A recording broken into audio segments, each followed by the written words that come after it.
Bonjour, dans cette deuxième capsule qui va aborder la notion de l'arbre pondéré.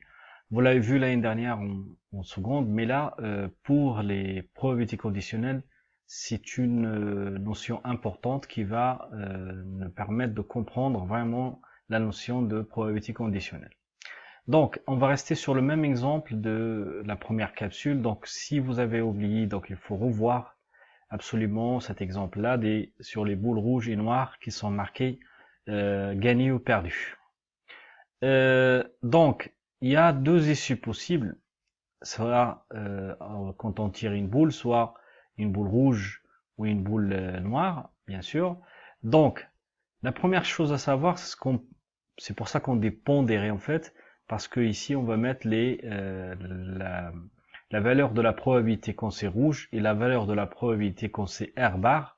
Donc rappelez-vous, R bar c'est l'événement contraire de R, c'est-à-dire dans ce cas-là, c'est les boules noires. Donc là, on a vraiment que deux issues, il n'y a pas un troisième possible. Les boules rouges, donc c'était à peu près je crois 20 non 20 sur 50 et 30 sur 50 c'est des boules noires, ce qui fait 0,4 en probabilité au 40% et le reste, c'est-à-dire 60%, c'est des boules noires. Donc après, une fois on a boule rouge ou boule noire, donc ce qui va rester, c'est que est-ce que les boules rouges sont marquées gagné ou perdu, et est-ce que les boules noires sont marquées perdu ou gagné. D'accord? Donc, si les boules rouges sont marquées gagné, là, il y a une probabilité aussi qu'on doit mettre ici, mais dans la définition, cette probabilité, c'est en même temps, c'est la probabilité conditionnelle, c'est-à-dire, je vais la marquer, donc perdu, je complète. Donc là, par exemple, c'est la P de G bar, sachant R bar. Donc R bar, c'est boule noire, et G bar, c'est le contraire de gagné, c'est-à-dire perdu. Donc ici, ça doit être P de G, sachant que c'est une boule noire, c'est-à-dire R bar. En fait, la lecture, c'est ça. D'accord? Après ici, c'est G bar, donc G bar, c'est perdu, c'est-à-dire je gagne pas, l'événement contraire de gagner, bien sûr. Sachant R, ça veut dire, sachant que ici, je suis dans le cas où la boule qui était tirée, en fait, c'est rouge, ainsi de suite. Donc la dernière, ça va être P de G, sachant R, sachant que dans la première partie, on a calculé ça, c'est-à-dire 0,75. Alors maintenant, la première règle euh, qui va nous permettre de calculer en fait le reste de la pondération de l'arbre de probabilité. Donc puisque ici il y a 0,75 et on a dit que la probabilité de ces deux événements-là, hein, dans la fin de la capsule 1, c'est égal à 1. Donc forcément ici, ça va être 0,25. Et après, ainsi de suite, on peut calculer le reste des probabilités. Alors dans la suite, j'annonce la première règle. Donc la première règle, elle dit que la somme des probabilités des branches issues d'un même nœud est égale à 1. Donc dans la première partie, le premier tirage, on avait dit que les boules soit rouges, soit noires. Donc P de R plus P de R bar est égal, bien sûr, à 1. Pratiquement, à quoi sert cette règle-là? Donc dans l'arbre pondéré, elle est vraiment très importante, c'est-à-dire qu'à chaque fois j'ai cette probabilité-là, je vais pouvoir compléter celle-là parce que je sais que la somme des deux est égale à 1 en fait. C'est ça à quoi sert comme j'ai dit avant. Donc pareil pour la probabilité conditionnelle, comme j'ai déjà dit. Donc 1 moins 0,75, donc la branche qui complète cette branche-là du même nœud, ça va être 0,25. Alors, une deuxième règle, c'est la probabilité d'une feuille, c'est-à-dire l'extrémité d'un chemin, est égale au produit des probabilités des chemins aboutissant à cette feuille. Alors, qu'est-ce que ça donne? Alors, ça va être une feuille. Donc ça, c'est le chemin, par exemple, pour calculer la probabilité de gagner inter rouge.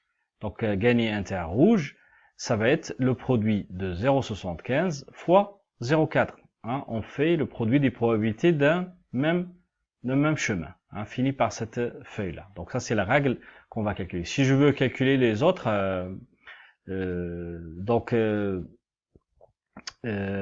de R inter G bar, boule rouge, inscrit perdu, inter, hein, attention. Donc là, je vais prendre tout ce chemin-là.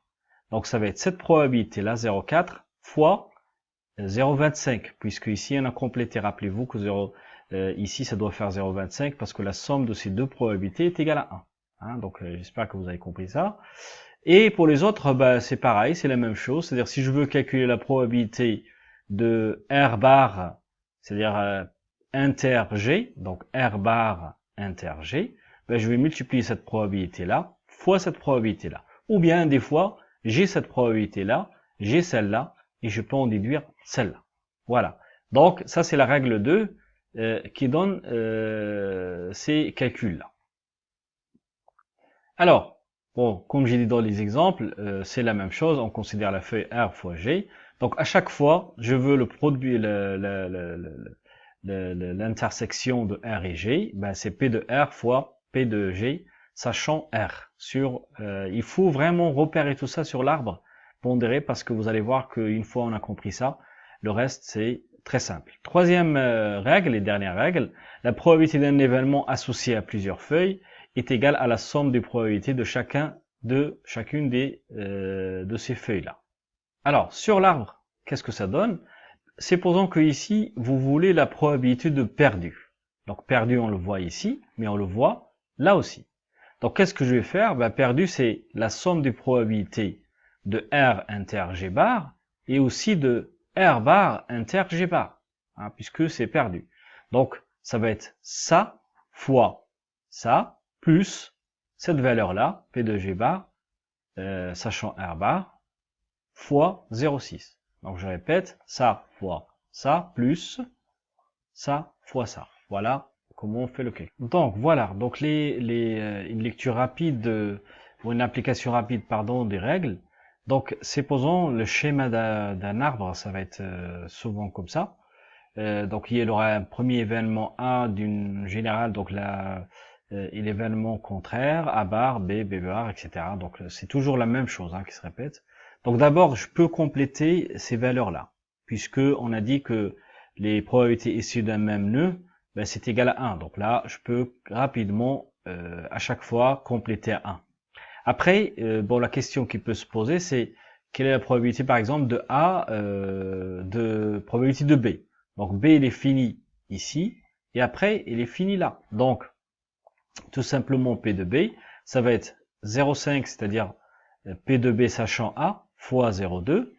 Et après, l'autre branche aussi, ça va être 0,8 fois 0,7. D'accord? Alors, qu'est-ce qui peut nous poser comme question aussi? Ça peut poser la question, quelle est la probabilité de P de A inter A, hein, inter B? Donc, la probabilité de A inter B, ben, ça va être cette branche-là. D'accord? Ça va être 0,2 fois 0,5. Quelle est la probabilité de B? Probabilité de B, par exemple, sachant A.